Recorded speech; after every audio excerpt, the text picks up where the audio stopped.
Бүгінгі сабағымыздың тақырыбы квадрат теңдеулерді шешу. Сабағымыздың мақсаты квадрат теңдеудің анықтамасын білу, квадрат теңдеудің түрлерін ажырату, квадрат теңдеулерді шешу және Виет теоремасын қолдану. Балдар, біз өзіміз үш топқа бөлдік. Қима қағаздар арқылы. Бірінші топ қалай аталады? Топ басшысы кім бізде? Ата. Кім туралы? Екінші топ толымсыз квадрат теңдеу. Топ басшысы Жайна. Үшінші топ келтірілген квадрат теңдеу. Топ басшысы Радия. Сол берілген қима қағаздар арқылы біз топқа бөлінбедік. Енді балалар, біз бүгінгі сабағымыздың тақырыбын атақты математик Жүсіп Баласоғын сөзінен бастаймын. Бар ізгілік тек білімнен алынар, білімменен аспанға жол салынар. Алғыдар, біз енді ең алдымен үй тапсырмасын тексерейік. Ол үшін көшімді тексер әдісін қолданамыз. Слайдқа назар аударамыз. Интерактив тақтаға үйге 271 тапсырманы бергеннен өзіміз бір-бірімізге дәптер ауысу арқылы жұмысы тексеріп аламыз. Үй жұмысынан кімде қандай сұрақтар бар? Есепті шығару барысында қиындықтар болды ма? Бұл есепті қандай теорема арқылы шығарып қол көтеріп айтатын оқушылар бар ма? Виет теоремасы арқылы шығарып. Яғни бұл есепті Виет теоремасын қолданғаннан жарайсын отырамын. Тексеріп болып қой жұмысын. Бәрімізде қанша қате шықты, бар отырыс бар. Кімде қанша қате болды? Сұлтанай? Кімде алты есеп дұрыс болды.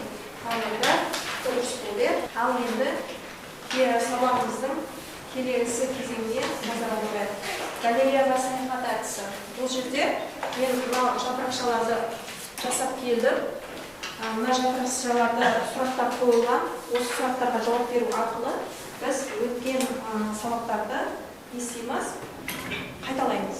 Яғни бұл сұрақтарға жауап беру арқылы. Әр топтан бір-екі оқушы қоямыз. Ал енді сол сұрақтарға жауап берейік. Кәнеке, бір сұрақ кімге түсті? Аяна, айтып. Берген. Толымсыз квадрат теңдеу деген. Толымсыз квадрат теңдеу дегеніміз не? Дербес кездерде, кейбір кездерде квадрат теңдеудің коэффициенті немесе бос мүше нөлге тең болады. Бұл теңдеу квадрат теңдеу емес, толымсыз теңдеу дейді. Яғни бұл квадрат теңдеудің дербес жағдайы. Толымсыз теңдеу квадрат теңдеудің аты. Ертсе, мысал келтірсін.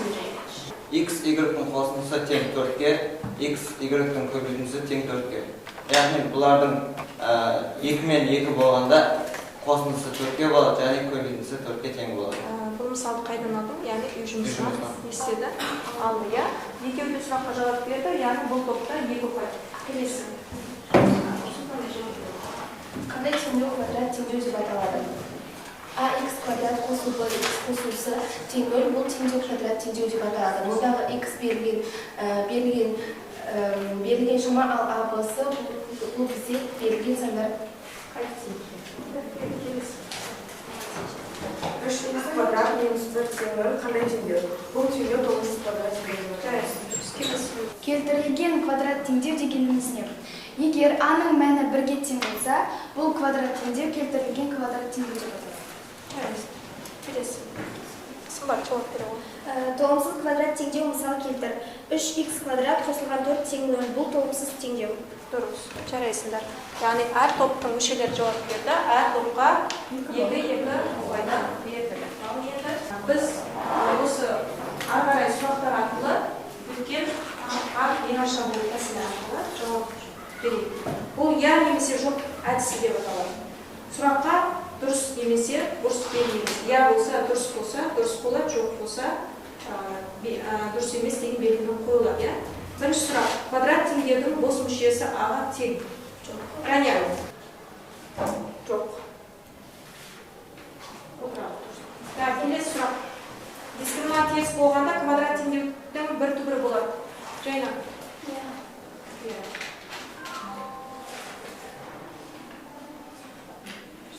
Жоқ. Яғни дұрыс жауап бермейді. Келесі сұрақ. Дискриминант 10 болғанда квадрат теңдеудің екі ойланып жауап береміз. Әсем. Иә. Иә. Дұрыс екен. Келесі сұрақ.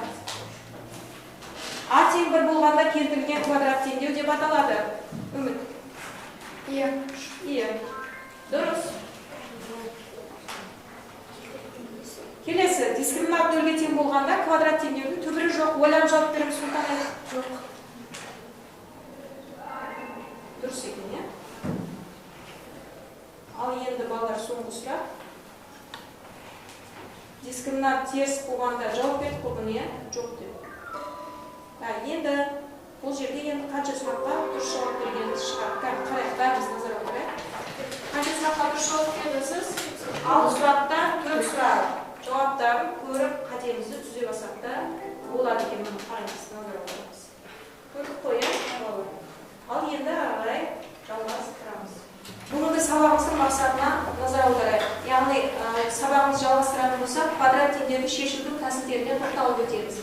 Бірінші, толымсыз квадрат теңдеулерді шешу тәсілі, екінші, квадрат теңдеу түбірінің формуласы арқылы шешуге болады екен. Келесі, бет теоремасы және коэффициенттер қасиетін қолдану әдісі арқылы шешеміз. Яғни бүгінгі тақырыпта осы тәсілдердің барлығын пайдалана отырып, өзімізді не істейміз, тақырыпты толық меңгеріп шығамыз.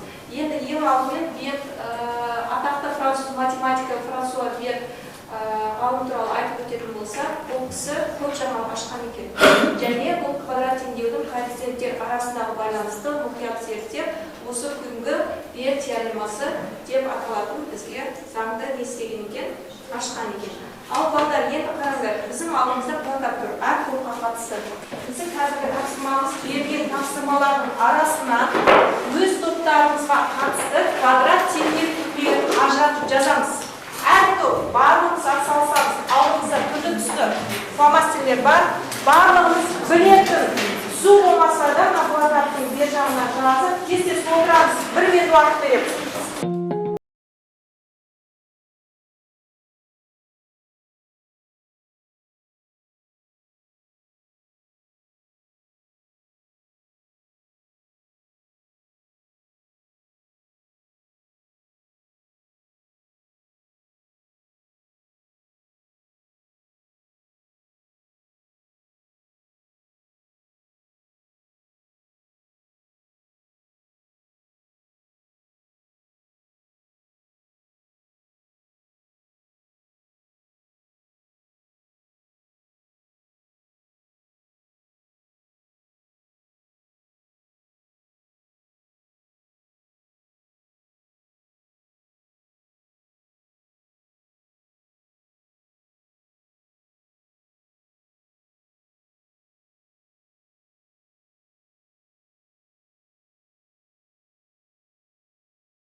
Сабағымыз бітті, сабақ мақсатына жетті. Барына рахмет, жақсы, сау болыңыздар.